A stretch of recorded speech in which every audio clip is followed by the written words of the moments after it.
45 വർഷക്കാലത്തെ ഭരണത്തിന്റെ കോട്ടങ്ങൾ, അവരുടെ അഴിമതി, അവരുടെ സ്വജനപക്ഷപാതം, അതുപോലെ തന്നെ വികസന മുരടിപ്പ്, CPM നേതൃത്വം കൊടുക്കുന്ന ഒരു ഇടതുപക്ഷ ജനാധിപത്യ സംവിധാനമായിരുന്നു തിരുവനന്തപുരം നഗരസഭയ്ക്കകത്തുണ്ടായിരുന്നത്. പാവത്തങ്ങള്, മത്സ്യത്തൊഴിലാളികൾ, അവർക്ക് നിർമ്മിച്ചു കൊടുത്ത ഫ്ലാറ്റ് 4 വർഷമായപ്പോൾ ഓരോ പാളിയാറ്റി ഇടിഞ്ഞു വീഴാൻ തുടങ്ങി.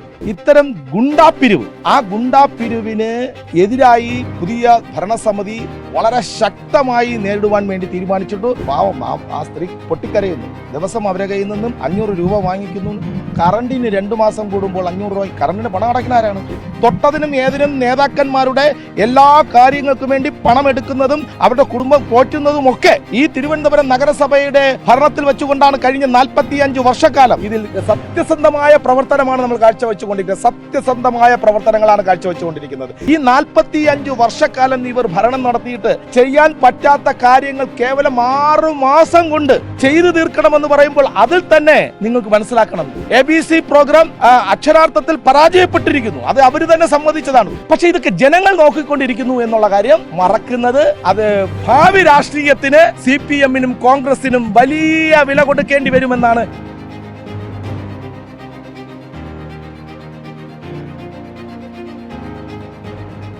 നമസ്കാരം. തിരുവനന്തപുരം നഗരസഭയിൽ നാളെ കൗൺസിൽ യോഗം നടക്കുന്ന പശ്ചാത്തലത്തിൽ നാളെ UDF കൗൺസിലർമാർ അവിശ്വാസ പ്രമേയത്തിന് തയ്യാറെടുക്കുകയാണ്. LDF ഈ അവിശ്വാസത്തെ പിന്തുണയ്ക്കുമോ എന്നുള്ള ചോദ്യങ്ങളെല്ലാം തന്നെ ഉയർന്നു വന്നിരുന്നു. എന്നാൽ ഇപ്പോൾ ഏറ്റവും പ്രധാനമായി പുറത്ത് വരുന്നത് ഈ അവിശ്വാസത്തെ LDF പിന്തുണയ്ക്കില്ല എന്നുള്ളതാണ്. എന്തായാലും ഭരണ പ്രതിസന്ധി അടക്കം ചൂണ്ടിക്കാണിക്കുമെന്നാണ് UDF വ്യക്തമാക്കുന്നത്. ഭരണ പ്രതിസന്ധി ഈ 6 മാസത്തിനിടയിൽ നഗരസഭയിൽ നിലനിൽക്കുന്നുണ്ടോ എന്നുള്ള ചോദ്യവും പ്രധാനമായും ഉയർന്നു വരുന്നു. ഈ ഒരു സാഹചര്യത്തിൽ ഇന്ന് മറുനാടനോട് പ്രതികരിക്കുകയാണ് തിരുവനന്തപുരം നഗരസഭയുടെ വികസനകാര്യ സ്റ്റാൻഡിംഗ് കമ്മിറ്റി ചെയർമാനായ കരമന അജിത്. UDF അവിശ്വാസം കൊണ്ടുവരാൻ പോകുന്നു. BJP ഭരണകൂടം തിരുവനന്തപുരം നഗരസഭയിൽ ഭയപ്പാടിലാണോ എന്നുള്ളതാണ്. നമ്മുടെ ശബരിനാഥാണ് കഴിഞ്ഞ 2 ദിവസത്തിന് മുമ്പ് ഞാൻ ചാനലിൽ കൂടി കണ്ടത് അവിശ്വാസം കൊണ്ടുവരും.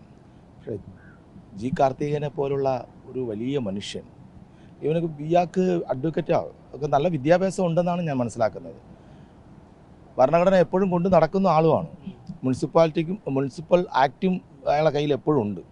പക്ഷേ അയാൾ അതൊന്നും മനസ്സിലാക്കാതെയാണോ ഇത് പറഞ്ഞത് എന്ന് എനിക്ക് തോന്നുന്നു. അത് ഒരു ദിവസമെങ്കിലും വായിച്ചു, ഒരു നേരമെങ്കിലും വായിച്ചിട്ടുണ്ടെങ്കിൽ അയാൾക്ക് ഈ വിഡ്ഢിത്തരം പറയാൻ പറ്റില്ല. കാരണം നഗരസഭയ്ക്കകത്ത്, പ്രത്യേകിച്ച് തിരുവനന്തപുരം നഗരസഭയ്ക്കകത്ത് അവിശ്വാസം കൊണ്ടുവരണമെങ്കിൽ 3/1 ഭൂരിപക്ഷം ഉണ്ടാകും. അതായത് 101 കൗൺസിലർമാരുണ്ട്.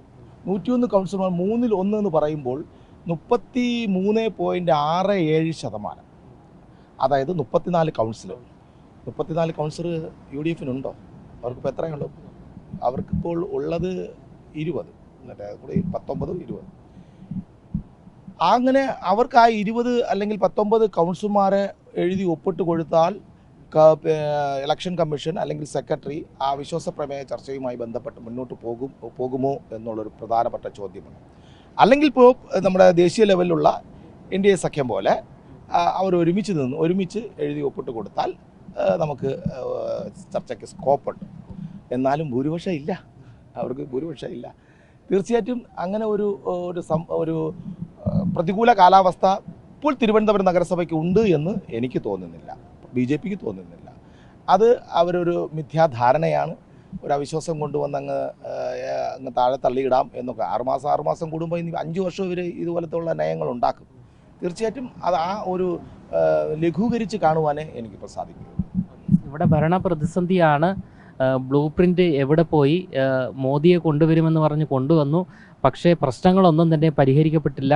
പൂർണ്ണമായും തിരുവനന്തപുരം നഗരസഭ ഭരണ പ്രതിസന്ധിയിലാണ് എന്നാണ് പ്രതിപക്ഷവും എല്ലാം തന്നെ പറയുന്നത്. ഇവിടെ ഭരണ പ്രതിസന്ധി ഉണ്ട് എന്ന് നിങ്ങൾക്ക് തോന്നുന്നുണ്ടോ? കൃത്യമായി നമ്മൾ ഇച്ഛാശക്തിയോടുകൂടിയുള്ള ഒരു ഭരണ സംവിധാനമാണ് ഇന്നിപ്പോൾ തിരുവനന്തപുരം നഗരസഭയ്ക്കകത്തുള്ളത്. ഇപ്പോൾ അവർക്ക് പരിഭ്രാന്തിയാണ്.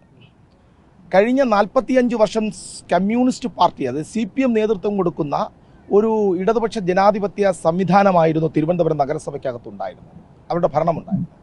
ആ 45 വർഷക്കാലത്തെ ഭരണത്തിൻ്റെ കോട്ടങ്ങൾ, അവരുടെ അഴിമതി, അവരുടെ സ്വജനപക്ഷപാതം, അതുപോലെ തന്നെ വികസന മുരടിപ്പ്, ഇത്തരം കാര്യങ്ങൾ ഓരോന്നായി എണ്ണമിട്ട് ഞങ്ങൾക്ക് കണ്ടുപിടിക്കുവാൻ സാധിച്ചിട്ടുണ്ട്. ഒന്ന്, അതിൽ പ്രധാനമായിട്ട് നിങ്ങൾക്കറിയാമല്ലോ, ഹാർബർ എന്ന് പറയുന്ന ഒരു വാർഡിൽ കേവലം 4 വർഷമേ ആയുള്ളൂ പാവത്തങ്ങൾ മത്സ്യത്തൊഴിലാളികൾ അവർക്ക് നിർമ്മിച്ചു കൊടുത്ത ഫ്ലാറ്റ് 4 വർഷമായപ്പോൾ ഓരോ പാളിയാറ്റ് ഇടിഞ്ഞു വീഴാൻ തുടങ്ങി. അന്വേഷണം മേയർ പറഞ്ഞിട്ടുണ്ട്, അന്വേഷണം നടത്തുന്നുണ്ട്. സ്വാഭാവികമായിട്ടും ആ അന്വേഷണത്തെ അവർ ഭയക്കുന്നു. ആ ഭയക്കുന്നതിൻ്റെ അടിസ്ഥാനത്തിലാണ് ഇത്തരം കാര്യങ്ങൾ ചെയ്തു കൊടുക്കാൻ അവർ യോജിക്കുന്നില്ല എന്നൊക്കെ പറയുന്നത്. അവർക്ക് എങ്ങനെയെങ്കിലും ഇതിനെ തള്ളിയിടണം. പാളയം മാർക്കറ്റ് അറിയാമല്ലോ, ഇപ്പോഴവർ മേയറെ പറയുന്നത് ബുൾഡോസർ മേയർ എന്നാണ് പറയുന്നത്. ആ അക്ഷരാർത്ഥത്തിൽ ബുൾഡോസർ ഉപയോഗിച്ച് തന്നെയാണ് ഞങ്ങളത് ഒഴിപ്പിച്ചത്. എന്തുകൊണ്ട്? അവിടെ കയ്യേറ്റം നടത്തി കൺസെഷൻ നടത്തിയിരിക്കുന്നു. മനസ്സിലാക്കണം, നിർമ്മാണ പ്രവർത്തനങ്ങൾ നടത്തിയിരിക്കുന്നു. ആ നിർമ്മാണ പ്രവർത്തനങ്ങളിലുള്ള സ്ഥലങ്ങൾ തിരിച്ച് വാടകയ്ക്ക് കൊടുത്തിരിക്കുന്നു. വാടകയ്ക്ക് 1000-10,000 കണക്കിന് രൂപയ്ക്ക് വാടകയ്ക്ക് കൊടുത്തിരിക്കുന്നു. മീറ്ററിന്, അതായത് ഓരോ ദിവസത്തിനേക്കുള്ള വാടകയ്ക്ക്, മാസ വാടകയ്ക്കല്ല, മീറ്റർ പലിശ എന്നൊക്കെ പറഞ്ഞു കേട്ടില്ല, ആ തരത്തിലാണ് വാടകയ്ക്ക്. പാവപ്പെട്ട ഒരു മത്സ്യത്തൊഴിലാളി ഒരു അമ്മ മേയറുടെ കാണാൻ വന്നിരുന്നു. പാവം ആ സ്ത്രീ പൊട്ടിക്കരയുന്നു. ദിവസം അവരെ കയ്യിൽ നിന്നും 500 രൂപ വാങ്ങിക്കുന്നു. കറണ്ടിന് 2 മാസം കൂടുമ്പോൾ 500 രൂപ. കറണ്ടിന് പണം അടയ്ക്കുന്ന ആരാണ്? നഗരസഭയാണ്. പക്ഷേ ഇത്തരം ഗുണ്ടാപ്പിരിവ്, തീർച്ചയായിട്ടും അങ്ങനെ തന്നെ പറയാം, ആ ഗുണ്ടാപ്പിരിവിന് എതിരായി പുതിയ ഭരണസമിതി വളരെ ശക്തമായി നേരിടുവാൻ വേണ്ടി തീരുമാനിച്ചിട്ടു. അത്തരം പ്രവർത്തനങ്ങളെ തീർച്ചയായിട്ടും തടയിടുവാൻ വേണ്ടി തിരുവനന്തപുരം നഗരസഭയുടെ പുതിയ ഭരണസമിതി ഏറ്റെടുത്തിരിക്കുകയാണ്. അതിൻ്റെ ഒരു പരിഭ്രാന്തിയാണ്. അതായത് എല്ലാം കൈവിട്ടു പോകുന്നല്ലോ, ഞങ്ങളെ കയ്യിൽ നിന്നും എല്ലാം. ഇപ്പോൾ തന്നെ അവർക്ക് ഇവിടെ MLA ഇല്ല. തിരുവനന്തപുരം നഗരസഭാ പരിധിയിൽ ഒരു MLA എടുക്കാൻ ഇല്ല അവർക്ക്. അതുപോലെ തന്നെ MP പണ്ടേ നഷ്ടപ്പെട്ടു. അതുപോലെ തന്നെ തിരുവനന്തപുരം ഭരണം അത് എന്നിട്ട് ഒരു അക്ഷയ പാത്രമാണ്. തിരുവനന്തപുരം നഗര CPM-നെ സംബന്ധിച്ചിടത്തോളം CPM-ൻ്റെ AKG സെൻറ്ററിൻ്റെ ഒരു അക്ഷയ പാത്രമാണ് തിരുവനന്തപുരം നഗരസഭ എന്ന് പറയുന്നത്. തൊട്ടതിനും ഏതിനും നേതാക്കന്മാരുടെ എല്ലാ കാര്യങ്ങൾക്കും വേണ്ടി പണം എടുക്കുന്നതും അവരുടെ കുടുംബം പോറ്റുന്നതുമൊക്കെ ഈ തിരുവനന്തപുരം നഗരസഭയുടെ ഭരണത്തിൽ വെച്ചുകൊണ്ടാണ് കഴിഞ്ഞ 45 വർഷക്കാലം. അത് നഷ്ടപ്പെട്ടല്ലോ. അത് നഷ്ടപ്പെട്ടതിലുള്ള പരിഭ്രാന്തിയാണ് ഇത്തരം NDA സഖ്യം പോലെ ദേശീയ ലെവലിൽ. ഇതിപ്പോൾ ഇവിടെ നേരത്തെ ആകേണ്ടതായിരുന്നു. ഇത് ഇത്രയും കാലം ആയിപ്പോയല്ലോ എന്നുള്ള ഒരു അതിശയമാണ് നമുക്കുള്ളത്. ഇത് നേരത്തെ ആവേണ്ടതാണ്, ഇനി ആവും. ഇവിടെ BJP ഒരു ഭാഗത്ത്, മറുഭാഗത്ത് കോൺഗ്രസും CPM-ഉം നേതൃത്വം കൊടുക്കുന്ന മുന്നണികളുമായിട്ടുള്ള ഭരണം അല്ലെങ്കിൽ ഒരു മത്സരം, ആ മത്സരം ഉണ്ടാകാൻ പോകുകയാണ്. ഇവിടെ മത്സരം ഉണ്ടാകാൻ പോവുകയാണ്. ദേശീയ ജനാധിപത്യ സഖ്യം, BJP നേതൃത്വം കൊടുക്കുന്ന ദേശീയ ജനാധിപത്യം ഒരു ഭാഗത്തും CPM-ഉം കോൺഗ്രസും നേതൃത്വം കൊടുക്കുന്ന ഒരു മുന്നണി മറുഭാഗത്തും.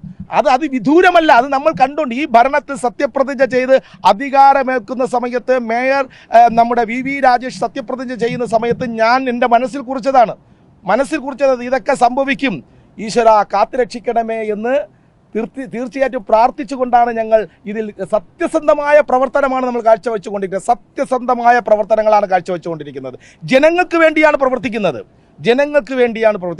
ഈ 45 വർഷക്കാലം ഇവർ ഭരണം നടത്തിയിട്ട് ചെയ്യാൻ പറ്റാത്ത കാര്യങ്ങൾ കേവലം 6 മാസം കൊണ്ട് ചെയ്തു തീർക്കണമെന്ന് പറയുമ്പോൾ അതിൽ തന്നെ നിങ്ങൾക്ക് മനസ്സിലാക്കണം ദുരുദ്ദേശം. കാരണം നായ്ക്കൾ ഇന്നലെ പെറ്റ നായ്ക്കളല്ല ഇവിടെ കിടന്ന് കറങ്ങുന്നത്. എല്ലാത്തിനും 4, 5, 6, 10, 12 വയസ്സ് പ്രായമുള്ള നായ്ക്കളാണ് ഏറ്റവും കൂടുതലുള്ളത്. ഈ 6 മാസം കൊണ്ട് ഉണ്ടായ നായ്ക്കളല്ല, ആ നായ്ക്കളെ ഷട്ടറിലേക്ക് മാറ്റി തുടങ്ങിയിരിക്കുന്നു. അതൊരു ഭരണത്തിൻ്റെ മികവല്ലേ? തീർച്ചയായിട്ടും അത് നമ്മുടെ BJP-യെ സംബന്ധിച്ചിടത്തോളം, തിരുവനന്തപുരം നഗരസഭയെ സംബന്ധിച്ചിടത്തോളം ഏറ്റവും കീറാമുട്ടിയായ ഒരു പ്രശ്നം.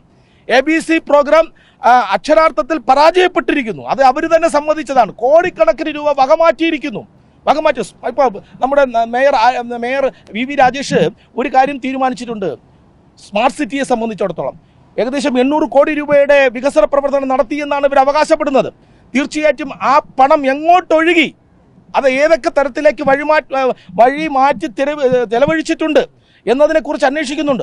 ആ നിർമ്മാണ പ്രവർത്തനങ്ങളിലെ ന്യൂനതകൾ ഞങ്ങൾ പരിശോധിക്കുന്നുണ്ട്. അതിലെ അഴിമതികൾ ഞങ്ങൾ പരിശോധിക്കുന്നുണ്ട്. തീർച്ചയായിട്ടും മേയർ അതിനെക്കുറിച്ച് പറഞ്ഞിട്ടുണ്ട്. നമ്മൾ അതിനെക്കുറിച്ച് അന്വേഷിക്കും. നിങ്ങൾ ആലോചിക്കണം, ഫ്ലാറ്റിലെ അഴിമതിയെക്കുറിച്ച് അന്വേഷിക്കുന്നു, തൊട്ടടുത്ത് പാളയത്ത് മാർക്കറ്റിലുള്ള അനധികൃത കെട്ടിടങ്ങളും കയ്യേറ്റങ്ങളെയും ഒഴിപ്പിക്കുന്നു. അവരുടെ അത് കഴിഞ്ഞതിന് ശേഷം ഇപ്പോൾ സ്മാർട്ട് സിറ്റിയുടെ പ്രശ്നങ്ങളുമായി ബന്ധപ്പെട്ട് സ്മാർട്ട് സിറ്റി നടപ്പിലാക്കിയതിൻ്റെ ന്യൂനതകളെക്കുറിച്ച് അന്വേഷിക്കുന്നു. സ്വാഭാവികമായിട്ടും ഉണ്ടാകുന്ന പരിഭ്രാന്തി തന്നെയാണ് ഇത് എന്നാണ് ഞാൻ മനസ്സിലാക്കുന്നത്. പക്ഷേ ഇതൊക്കെ ജനങ്ങൾ നോക്കിക്കൊണ്ടിരിക്കുന്നു എന്നുള്ള കാര്യം മറക്കുന്നത് അത് ഭാവി രാഷ്ട്രീയത്തിന് CPM-നും കോൺഗ്രസിനും വലിയ വില കൊടുക്കേണ്ടി വരുമെന്നാണ് എനിക്ക് പറയുവാനുള്ളത്. താങ്കൾ പറഞ്ഞതിന് പ്രകാരം BJP നേതൃത്വം സത്യത്തിൽ തിരുവനന്തപുരം നഗരസഭയിൽ ഇന്ത്യ സഖ്യം രൂപപ്പെടുമെന്ന് ഉറപ്പിച്ചു കഴിഞ്ഞോ? സ്വാഭാവികമല്ലേ. ഇത് ഇനി ഞങ്ങളെ തരണം ചെയ്യണമെങ്കിൽ ഇവർക്ക് ഒറ്റയ്ക്ക് സാധിക്കില്ല. മഹാഭാരതത്തിൽ പഞ്ചപാണ്ഡവന്മാരുടെ കൂടെ ഭഗവാൻ ഉണ്ടായിരുന്നു.